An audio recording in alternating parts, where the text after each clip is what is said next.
منو بيكم ما يحب الكريب وبيش تشتروه غالي مبلغ مقابل قطعة صغيرونة؟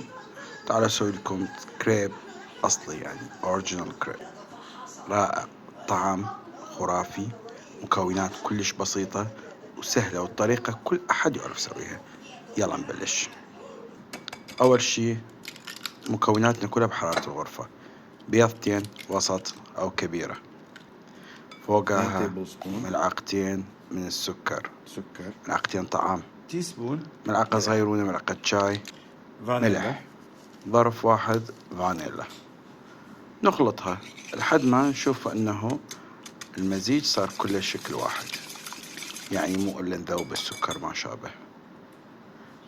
شو نسوي؟ نجيب مي بحرارة الغرفة، نص كوب مي، نص كوب حليب بحرارة الغرفة مو بالثلاجة، وهم نخلط لحد ما يصير الخليط كله بلون واحد، يعني صار متساوي.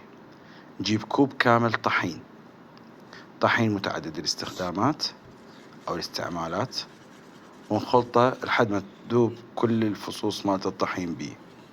نجيب ملعقتين كبيرة زبد الحليب، زبد حيواني حار، ونديره ونخلط بنفس الوقت على مود ليجمد الزبد. بهيج الطريقة راح شو نسوي صدمة للخليط. شلون نسوي صدمة؟ انتوا راح تعرفون بعدين. نخلطه لحد ما يتجانس تماما، نغلفه. اني اذبه بالثلاجة ساعتين 3 قبل لا استخدمه.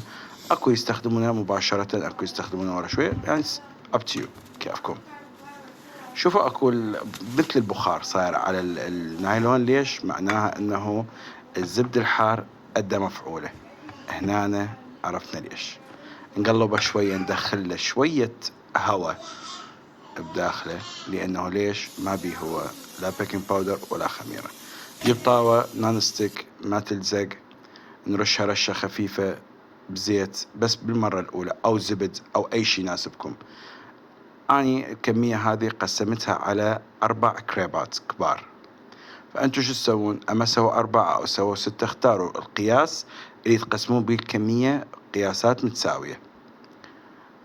على حرارة عالية أول شيء، خليناها لحد ما نشوف الحواف صارت شقرة.